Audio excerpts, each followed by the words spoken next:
हर वर्ग हर समाज के नेता, करोड़ों लोगों की आवाज़, हम जैसे युवाओं की आवाज़ और सड़क से लेकर सदन तक हर समस्या को उठाने वाले नेता, हम सब के नेता माननीय नेताजी मंच पर उपस्थित हैं। इस मंच पर आपके इस क्षेत्र के निर्वाचित ग्राम प्रधान और क्षेत्र के जिला पंचायत क्षेत्र के पूर्व प्रधान, मैं आप सभी लोगों का बहुत बहुत स्वागत करता हूं।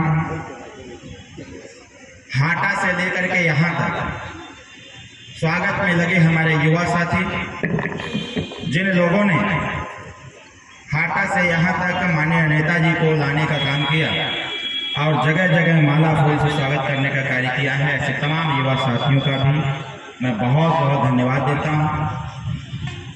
सबसे ज़्यादा धन्यवाद मैं उन लोगों को देना चाहता हूँ जो महिलाएं यहाँ पर आई हुई हैं, क्योंकि इन महिलाओं के बीच में वो छोटे छोटे बच्चे भी हैं। जब मैं प्रवेश किया यहाँ पर तो मैंने देखा कि एक माता जी के गोद में हमको लगता है कि 8 से 9 महीने का बच्चा था और वो बच्चा भी उत्साहित था।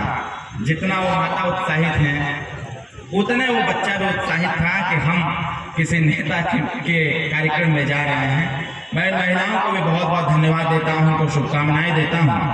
ये जो पहली शुरुआत है हमारी जनपद कुशीनगर के, ये कार्यक्रम जो दलित सम्मेलन है, ये पहला कार्यक्रम है और सुहेलदेव भारतीय समाज पार्टी का ये पहला एक्सपेरिमेंट है। आज यहाँ पर इस बात को हम लोगों को नहीं भूलना चाहिए कि डॉक्टर भीमराव अंबेडकर, मान्यवर कांशीराम साहब ने जो मेहनत करके जनता को जगाने का प्रयास किया, दलितों के बीच में जाकर के उनके सामाजिक स्तर को बढ़ाने का प्रयास किया, राजनीतिक स्तर को बढ़ाने का प्रयास किया, उनको रोजी रोजगार के लिए प्रोत्साहित करने का प्रयास किया, शिक्षा की तरफ आगे बढ़ने का प्रयास किया, कहीं उसी का परिणाम है, उन लोगों के संघर्षों का परिणाम है कि आज इस मैदान में दलित समाज के लोग यहाँ पे इतनी तादाद में जुटे हुए लोग हैं।